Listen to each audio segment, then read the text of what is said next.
Good morning, students. Today we are going to discuss about the change of state.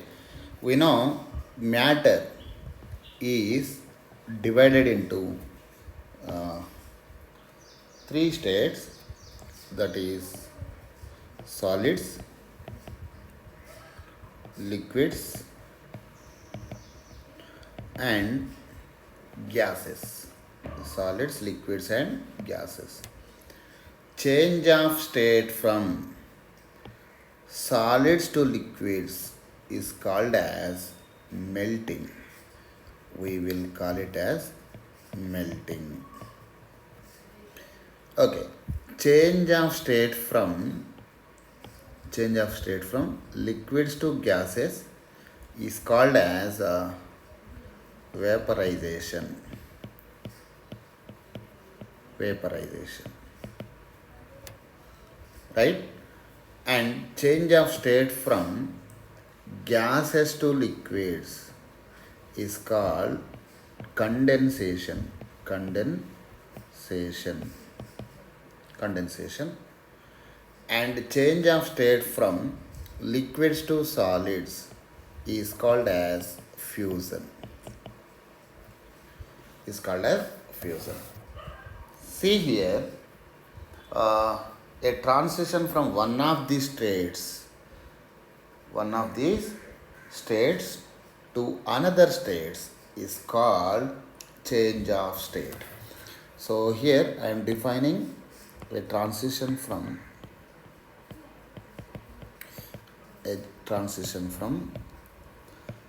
one of these states to another state is called change of state.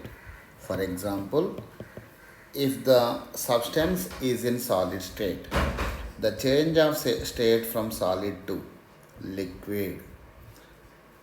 When a substance undergoes state change from solids to liquid, we will call it as a change of state. A transition from one of these states to another state is called as the change of state. So we call solids to liquid is called as the melting, and liquids to gases, change of state from liquids to gases is called as the vaporization, and change of state from gases to liquids is called as the condensation, and change of state from liquids to solids is called as the fusion. And some substance will not go to the liquid states. Some substance directly change its state from solids to gases. So some substance change its state directly from solids to gases. A change of state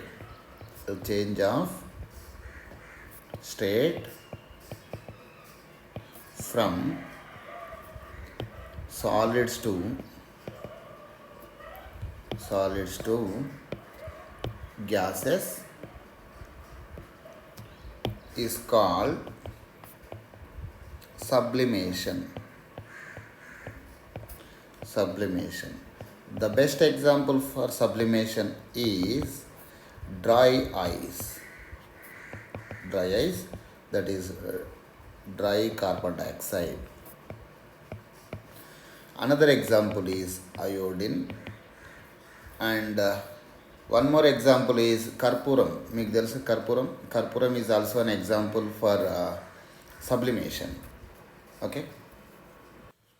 Now I'm going to explain in detail about this. Let us take ice cubes in a beaker. And supply heat energy to this beaker. I'm taking ice cubes like this. Now these ice cubes, consider these ice cubes are at 0 degrees Celsius. Ice cubes at 0 degrees Celsius. Okay, I am supplying heat energy to these ice cubes, heat energy is giving, heat is being supplied to these ice cubes. Okay, I am drawing a graph between temperature versus time.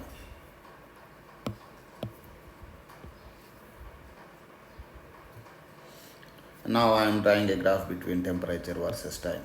I am taking temperature on y-axis, time on x-axis. Let us consider time is taken in minutes and temperature taken in degrees Celsius. Okay. When we supply heat energy to the ice at 0 degrees Celsius, the temperature remains constant. The amount of heat energy supplied to the system will be utilized to break the bonds in between ice cubes. So, there will be no, at 0 degrees Celsius, there will be no change in temperature. Record the temperature for every 1 minute. At 0 minutes, consider the ice is at 0 degrees Celsius. After 1 minute, take the, after 1 minute, take the temperature of the ice cubes. Heat is continuously supplying to the system. After 1 minute, some of the ice cubes melts into water. Some ice will get melted into water.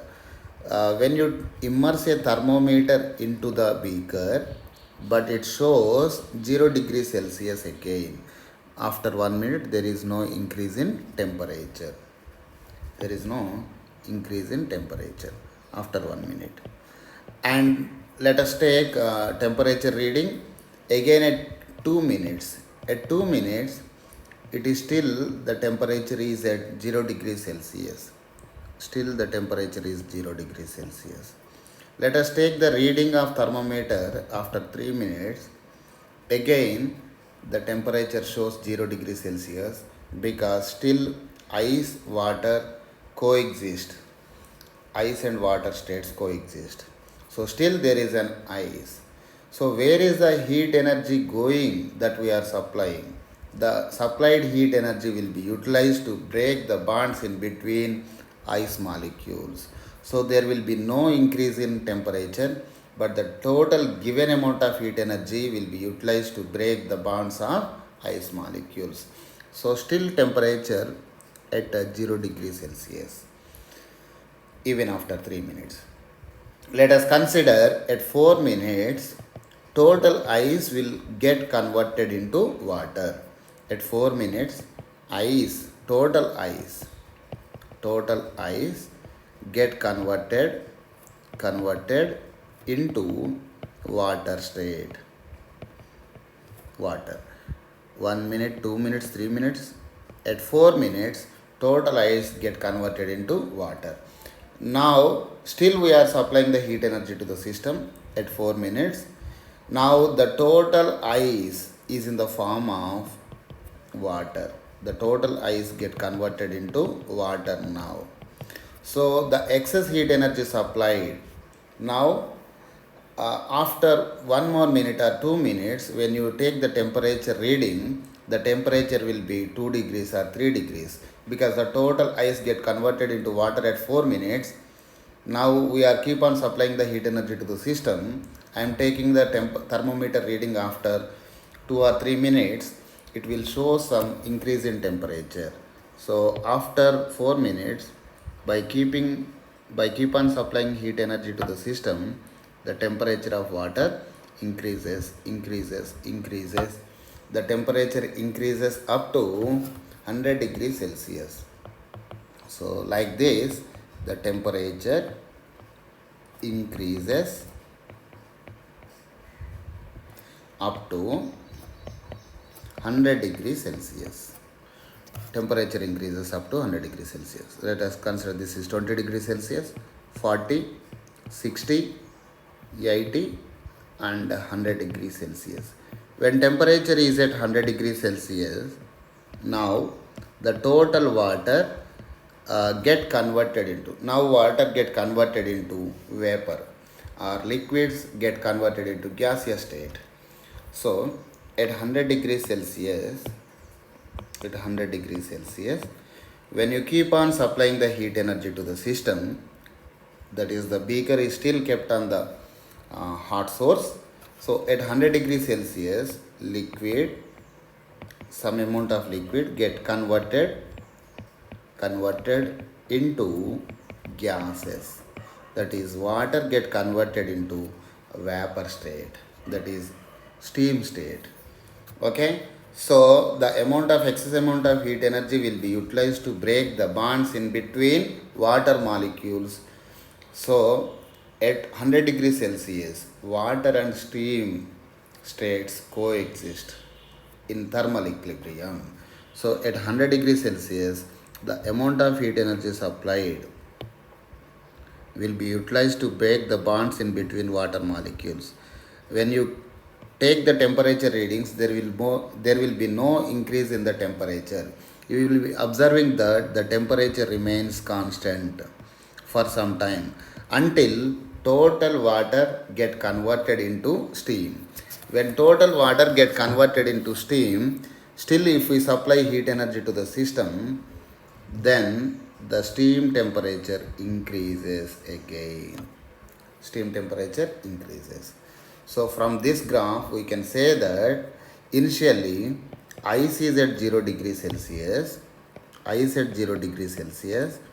When you supply heat energy to the ice at 0 degrees Celsius, by taking the temperature readings for every 1 minute, there will be no change in the temperature. After 1 minute, the temperature is 0 degrees Celsius. After 2 minutes, the temperature is 0 degrees Celsius. After 1 more minute, the temperature is still at 0 degrees Celsius. That means some of the ice get converted into water. That means ice and water coexist at thermal equilibrium. That is, temperature remains constant. Let us consider at 4 minutes, the total ice get converted into water. If we still supply heat energy to the system, so that as total ice get converted into water, now the water temperature increases after 4 minutes. By keep on supplying the heat energy to the system, the temperature of water increases up to 100 degrees Celsius. When the temperature of water reaches 100 degrees Celsius, now the water molecules get converted into steam at constant temperature of 100 degrees Celsius. So when some of the water and steam coexist at thermal equilibrium at 100 degrees Celsius, so there will be no increase in temperature as long as water and steam coexist at thermal equilibrium. When total water get converted into steam, if we still supply the heat energy to the system, the temperature of steam increases again. So this is the conclusion of the graph, right? So now I am concluding the points here. Both the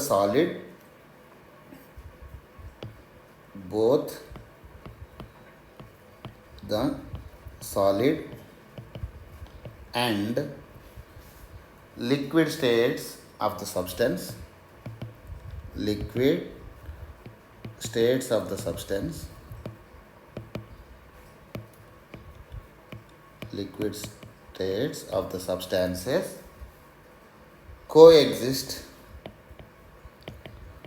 coexist in thermal equilibrium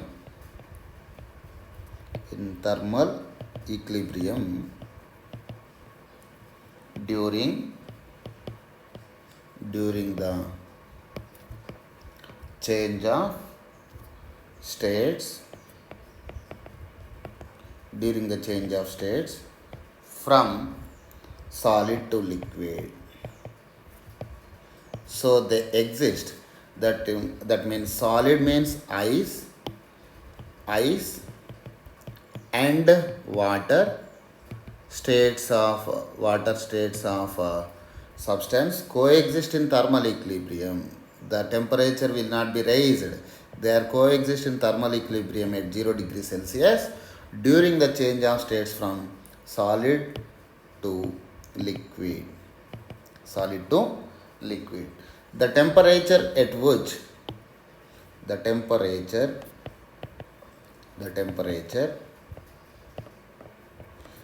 at which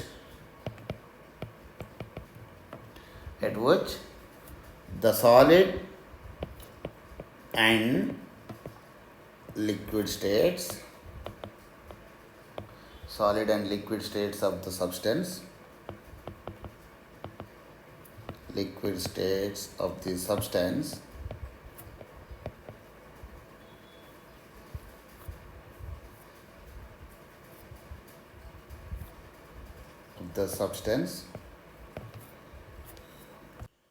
in thermal equilibrium with each other,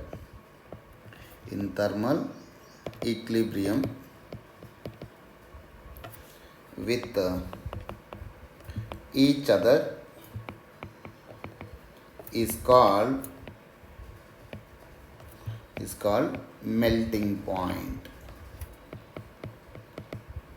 So here melting point for water ice system is nothing but 0 degrees Celsius.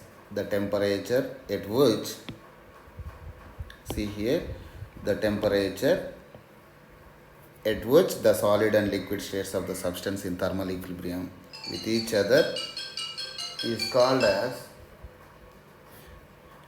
as melting point. The melting point of ice is at 0 degrees Celsius in this case.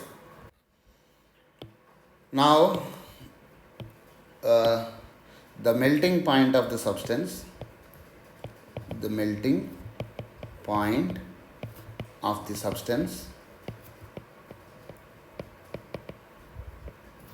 at a standard atmospheric pressure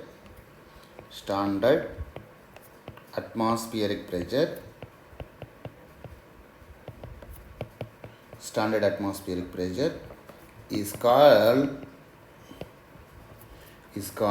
normal boiling point.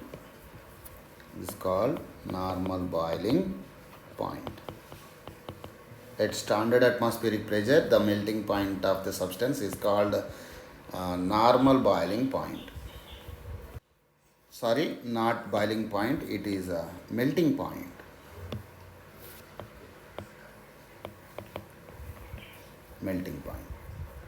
Now, when the total ice get converted into water, when we keep on supplying the heat energy to the water at 0 degrees Celsius, the temperature, the amount of heat energy supplied will be utilized to increase the temperature of the water. The temperature of water increases up to 100 degrees Celsius. Again at 100 degrees Celsius, when we keep on supplying heat energy to the system, now the water starts boiling. That means the water will get converted into vapor state. The point, that is the both the liquid and gaseous states of the substance coexist in thermal equilibrium during the change of state from liquid to gases. So the change of state from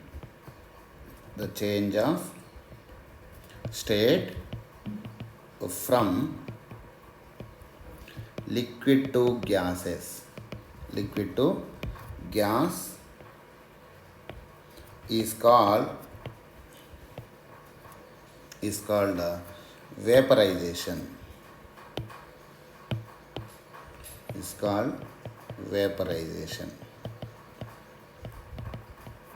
So now the temperature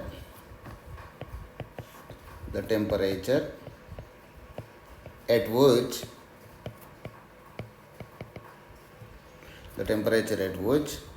the liquid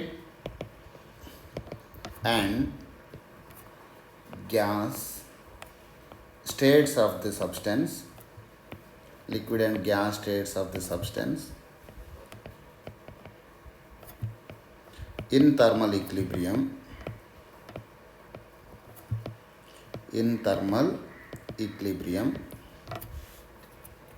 with each other the temperature at which the liquid and gas states of the substance are in thermal equilibrium with each other is called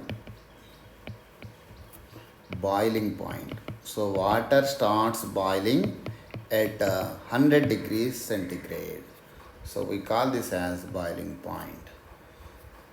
Okay, so the boiling point of the substance at standard atmospheric pressure is called as the normal boiling point.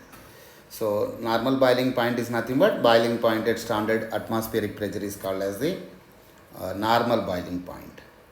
Okay, so now let us perform an experiment here. Let us take a round bottom flask.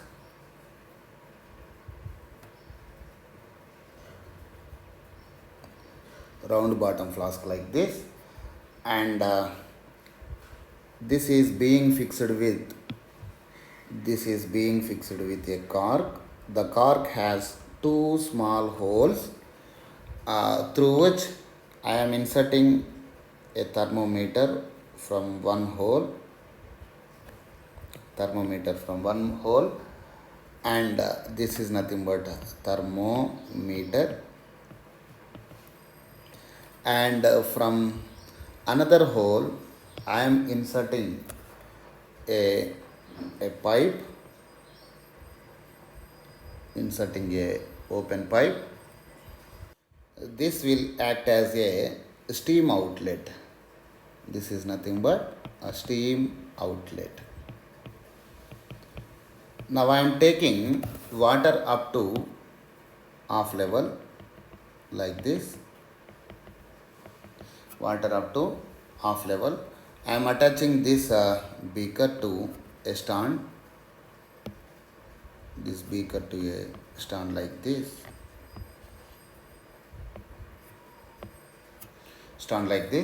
I am keep on supplying the heat energy.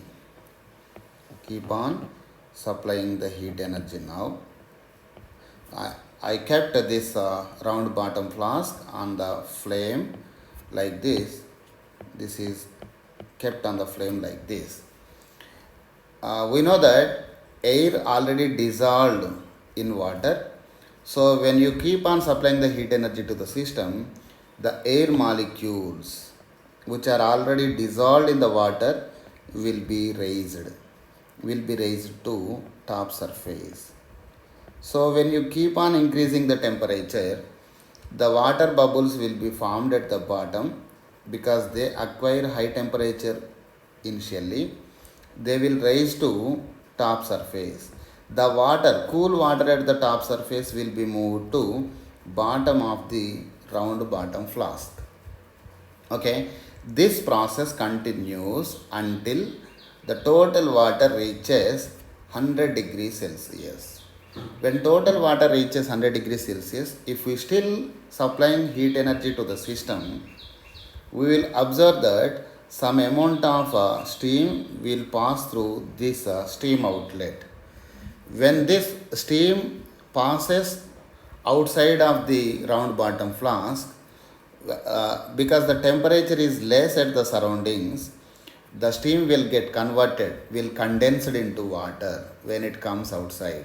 So we will observe a foggy water droplets at outside of the round bottom flask. So now when you remove this steam outlet and fix it with a rubber cork, that means I am closing this steam outlet with a rubber cork. So when you keep on increasing the temperature, we know from ideal gas equation PV is equal to nRT. Here volume of the round bottom flask is constant, so we are keeping the volume as constant. So pressure is directly proportional to temperature. Now I am closing the steam outlet with a rubber cork, airtight rubber cork, and still we are supplying the heat energy as a temperature. Now when you close the steam outlet, the water stops boiling. It stops boiling. As the temperature increases, pressure inside the water also increases. That means the water will be boiled. So the pressure develops inside the round bottom flask. So because of the increase in temperature, the boiling point also will get increases. That means again the boiling point will occur at 120 or 130 degrees Celsius as pressure increases. So now we can conclude that as pressure increases, pressure increases, boiling point also, boiling point also increases. So boiling point increases with increase in pressure. Now remove the heat source. Now remove the heat source,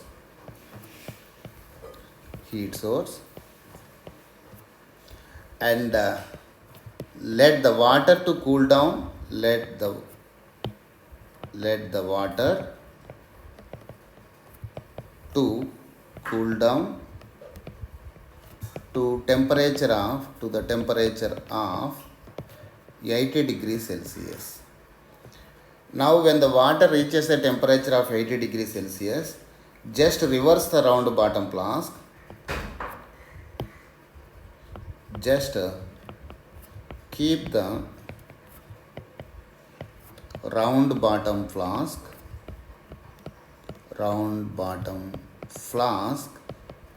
upside down, and pour some ice cubes on round bottom flask. So when we pour ice cubes on round bottom flask, there is the air inside, the steam inside there is a steam inside the water round bottom flask. When it is get reversed,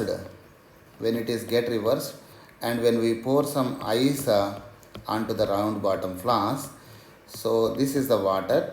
So these are nothing but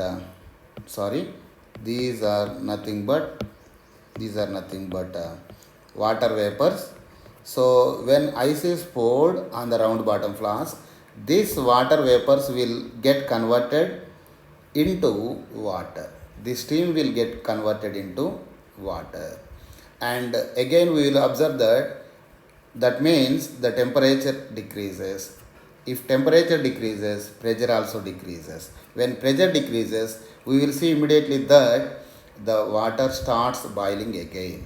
So conclude that boiling point, we can conclude that again water boils at low temperature. Boiling point decreases with decrease in pressure. If pressure increases, boiling point increases.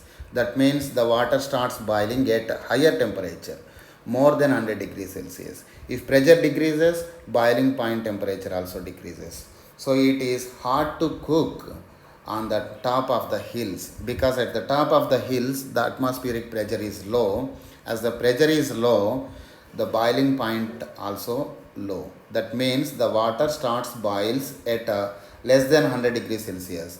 The water starts boiling at 80 degrees Celsius or 70 degrees Celsius.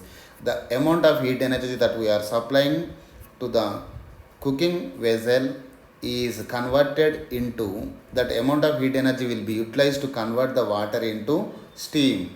So the contents inside the vessel will not be cooked at low temperature. That means the cooking will take more amount of time to get cooked. So it is difficult to cook at the top of the hills.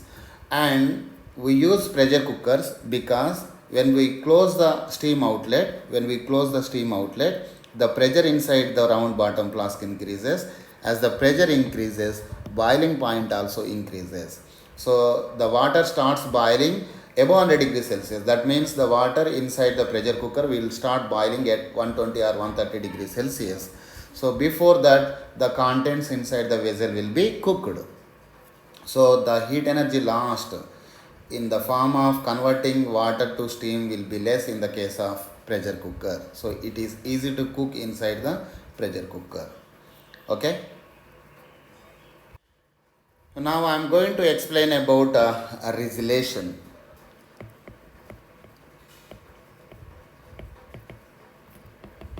Resolution. To explain the resolution, I am taking an ice cube like this.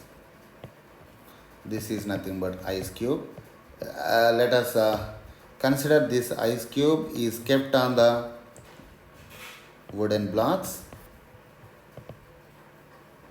This ice cube is kept on the wooden blocks like this. I am taking a metallic wire. and attaching 5 kg masses on each side of the metallic wire. I am attaching 5 kg mass here, 5 kg mass here. So because of the pressure developed by the wire, the pressure is acting on the ice cube now. Because of the pressure acting on the ice cube, because of the pressure, the ice below the water, below the wire will be melted because of the pressure exerted by the wire on the ice cube. So just below the wire, the ice will be in water form, melted into water. So it will act as a lubricant. So the wire will move down, and immediately when the wire will be moved down, there is a formation of water to ice again. So here the phenomenon of refreezing is called resolution. So the phenomenon of refreezing is called resolution. See here, because of the excess pressure developed by these two masses, the wire will exert some force on the ice cube, so that ice cube will be melted into water, so that the wire will be moved down like this. When it is moved down, the water above the wire will be refreezed again. So the ice cube will not be splitted into two ice cubes. It will not split. So when this wire moved down, the water above the wire will be refreezes again. The phenomenon of refreezing is called as the resolution. So now I am going to define latent heat here. Latent heat is nothing but the amount of heat energy required,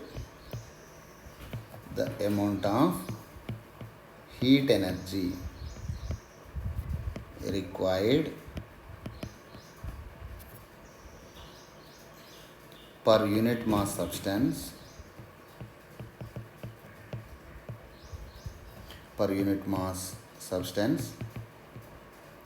is called latent heat. This occurs, this supply of heat energy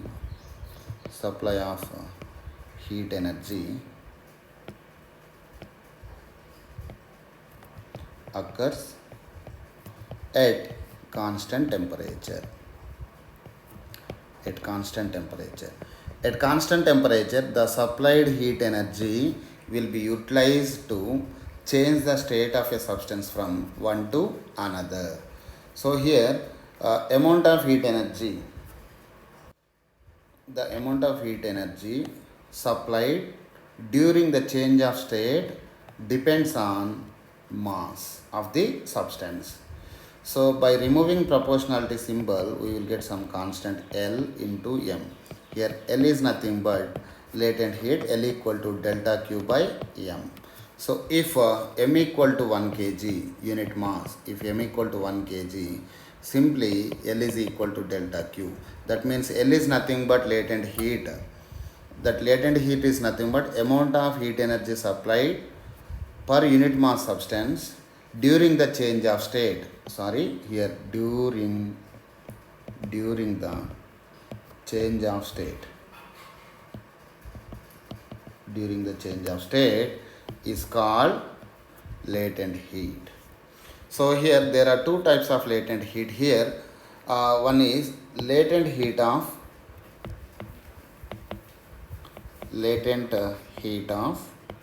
fusion or melting. Latent heat of fusion or melting. Latent heat of fusion is nothing but L. L equal to delta Q by M. So when M is unit mass, the amount of heat energy supplied is nothing but simply latent heat of the substance. So now I am defining the latent heat of fusion or melting is the amount of heat energy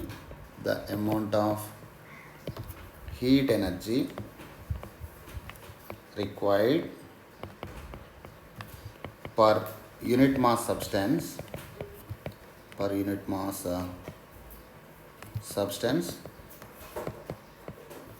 during the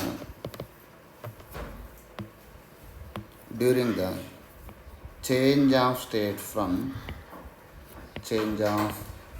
state from solid to liquid is called latent heat of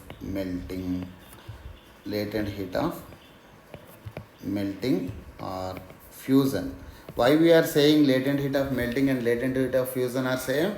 Because fusion is nothing but change of state from liquid to solid. This occurs at 0 degrees Celsius. And melting is nothing but change of state from solid to liquid. This also occurs at 0 degrees Celsius. At same temperature, fusion and melting taking place, so that latent heat of fusion and latent heat of melting are almost all equal. For ice, the latent heat of fusion for ice is nothing but, which is equal to 3.33 into 10 to the power of 5. The SI units of latent heat are nothing but joules per kg. So 3.33 into 10 to the power of 5 joules per kilograms are the units. Latent heat of fusion is 3.33 into 10 to the power of 5 joules per kilograms. And now I am going to define latent heat of vaporization. Latent heat of vaporization and latent heat of condensation is almost all equal. And latent heat of vaporization is nothing but delta L equal to delta Q by M. If M equal to 1 kg, that is nothing but unit mass substance, we simply define L is equal to delta Q. Delta Q is nothing but amount of heat energy required. So now I am defining it as the amount of heat energy required,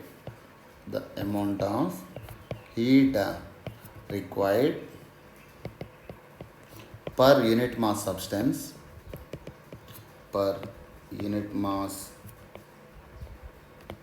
substance during the change of state from liquid to gas is called latent heat of vaporization.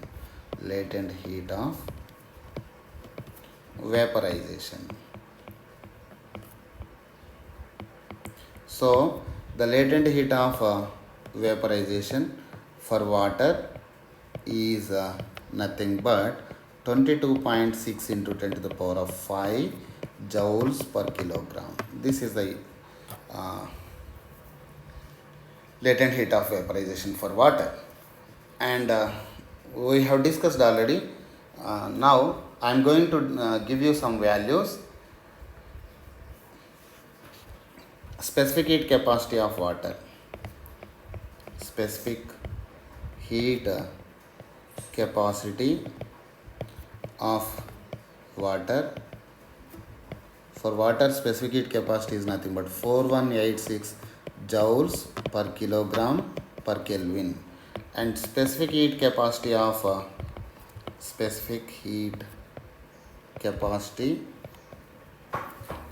ice is nothing but 2080 joules per kilograms per Kelvin. I'm going to summarize this total class with just one example. Let us take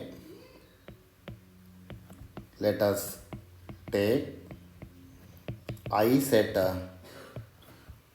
minus 15 degrees Celsius, ice cube at minus 15 degrees Celsius.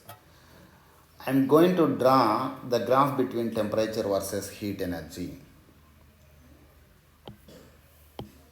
I'm going to draw the graph between temperature versus heat energy.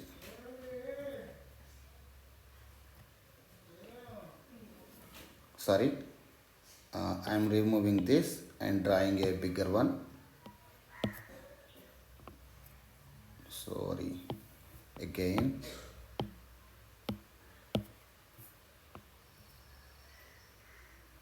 Yes, I am drawing a graph between temperature versus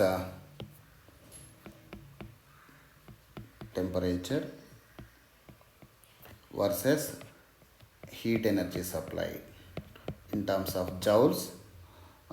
This is in terms of degree Celsius. Okay, initially the ice is at minus 15 degrees Celsius. Now when ice is there in the cube beaker, ice cube is there in the beaker, which is initially at minus 15 degrees Celsius. Now I am keep on supplying heat energy to the ice cube, which is at initially minus 15 degrees Celsius. The temperature of ice will be changed from minus 15 to minus 14, minus 14 to minus 13, minus 13 to minus 10, minus 10 to minus 5. That is, temperature increases from minus 15 to minus 10, minus 5 and 0 degrees Celsius. The amount of heat energy supplied to the ice cube at minus 15 degrees Celsius will be utilized to increase the temperature from minus 15 degrees Celsius to 0 degrees Celsius.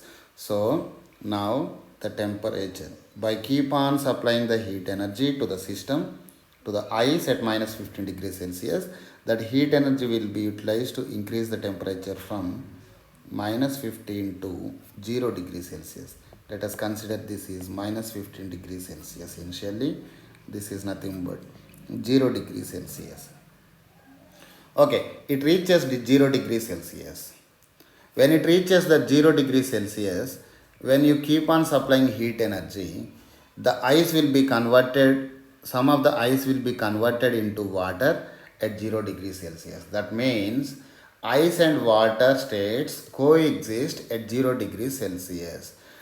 When we supply excess heat energy at 0 degrees Celsius, the temperature will not be raised, but the amount of ice will get converted into water. So at this point, the temperature remains constant at 0 degrees Celsius. At thermal equilibrium of 0 degrees Celsius, the ice will get converted into water. When total ice will get converted into water, now the water is at 0 degrees Celsius. Now water is at 0 degrees Celsius. Water at 0 degrees Celsius. Still, if you supply here, initially it was ice at 0 degrees Celsius at this point. Ice at 0 degrees Celsius. When you keep on supplying the heat energy to the system of water at 0 degrees Celsius, now completely total ice get converted into water. Total ice get converted into water. Water at 0 degrees Celsius is there. When you keep on supplying the heat energy to the system, the temperature rises again.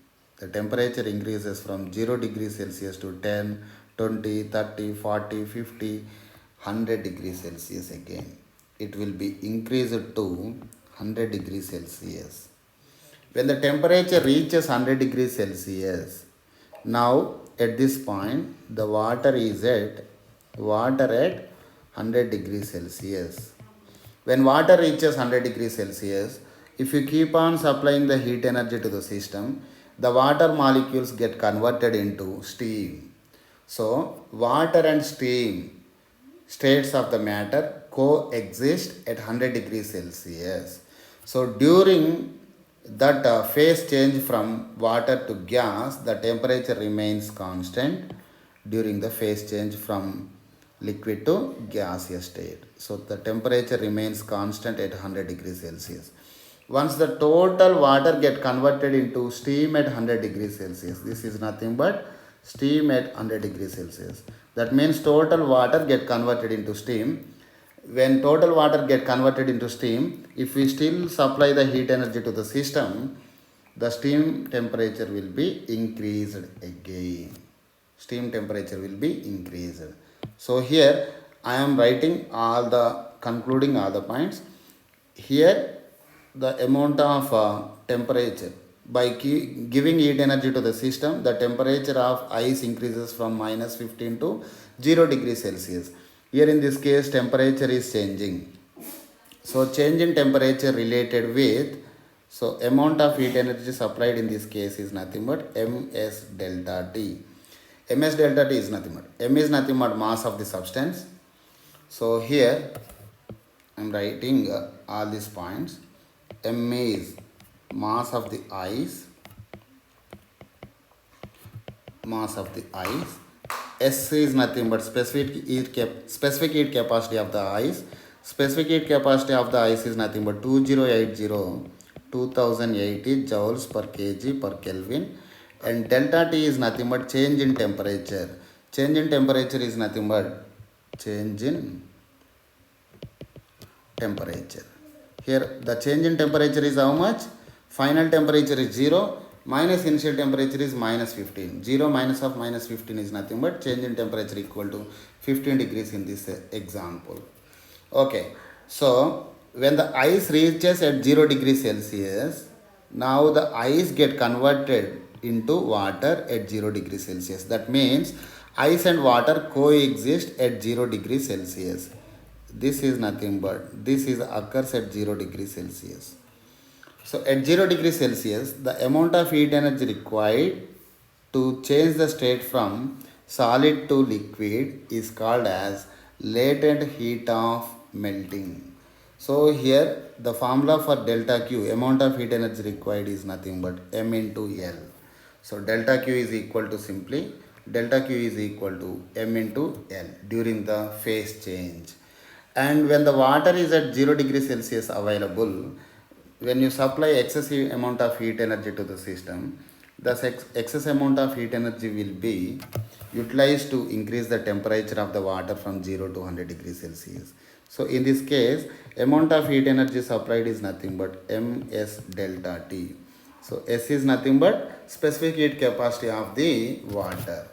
So here now the specific heat capacity of water. Specific heat capacity of water is nothing but 4186 joules per kilogram per Kelvin. Kilogram per Kelvin. And at this point, this is nothing but when water reaches 100 degrees Celsius, slowly the water get converted into steam at this point. So at 100 degrees Celsius, 100 degrees Celsius is nothing but boiling point of water. At this temperature, the change of the state occurs from liquid to gas. So here the amount of heat energy supplied will be is equal to delta Q is equal to latent heat again, M into L.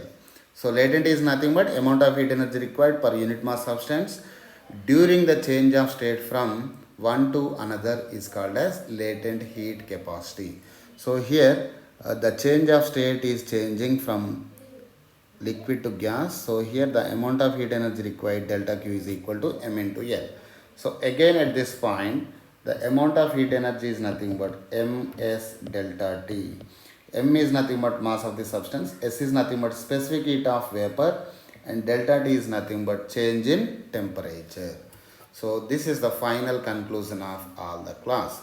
So here we know latent heat of fusion is equal to how much? 3.33 into 10 to the power of 5 joules per kilograms, and latent heat of vaporization is equal to simply 22.6 into 10 to the power of 5 joules per kilogram. So this is the end of the class, students. Thank you. Have a nice day.